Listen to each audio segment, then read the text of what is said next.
Now, for some more insight, we're now joined via Skype by Mr. Rong Ying in Beijing. He's the Vice President of the China Institute of International Studies. Mr. Rong, welcome to Global Watch. Well, Kremlin says Western sanctions will never make Russia change its position on Ukraine.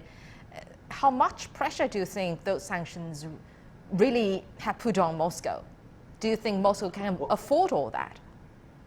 Well, certainly, I think these sanctions being unprecedented is going to really put huge pressure on Russia. It's going to biting, but I don't think, as I think all the observers, most observers said, they are going to change the behavior of the Russia. After all, I think while announcing unprecedented measures, sanctions, on Russia, I think the United States has made it very clear the purpose, the aim of the sanctions is to punish, not to stop, I think, the military operations, and has not addressed the root causes of this crisis.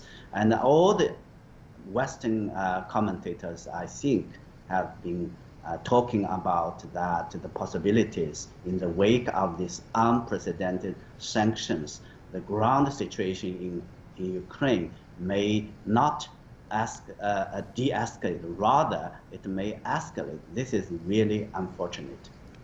And Biden said in today's State of the Union address that U.S. is going to slap very tough sanctions on Russia to choke Russia. So what's his end goal here? To choke Russia? To what extent? To choke Russia to death? I don't think it's Russia, given the size and also I think the importance of Russia, it's going to be choked. Rather, as I said, that it's going to make huge difficulties. But the very purpose of this military operation, the crisis in Ukraine, Russia has made it very clear. It is for its security. It is for its existential threat, to find a way to address its existential threat. And Russia has made it very clear. So Russia, I think, from its perspective, it has no choice. Except, go along the line. That's why I think the international community, including, I think, the United States and the NATO, have to think about seriously what will be the other option or the way out of this crisis. I think China has made it very clear, the international community also made it very clear, the political settlement, talks is the way out. Sanction is not the way that, and China, of course, had always been opposed to sanctions, not to mention unilateral sanctions, which were no international legal ground. Well, apart from economic sanctions, there are also other ways of anti-Russia. For instance, criticism from media, as well as bans from a number of sporting bodies. How will these factors play a role in the current tensions?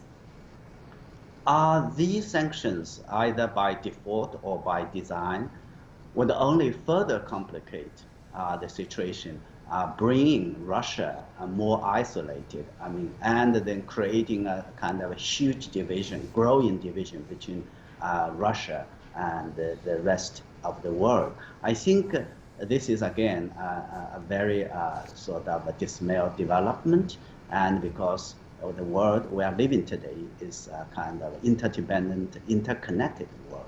So economically, financially, diplomatically, isolating Russia is not going to help for this crisis, and it will rather complicate the situation. And the only purpose, as I said, the way is talks, dialogues, and negotiations. Mm-hmm. And Iran's supreme leader has blamed the U.S. for military conflict in Ukraine. He said they called Ukraine a victim of a crisis caused by the United States. What's your take on his comment?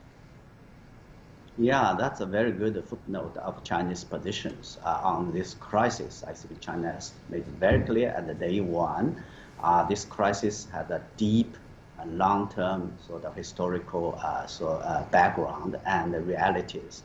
And The United States, NATO has repeatedly said that this crisis, Russia's military operations in Ukraine, is totally unprovoked.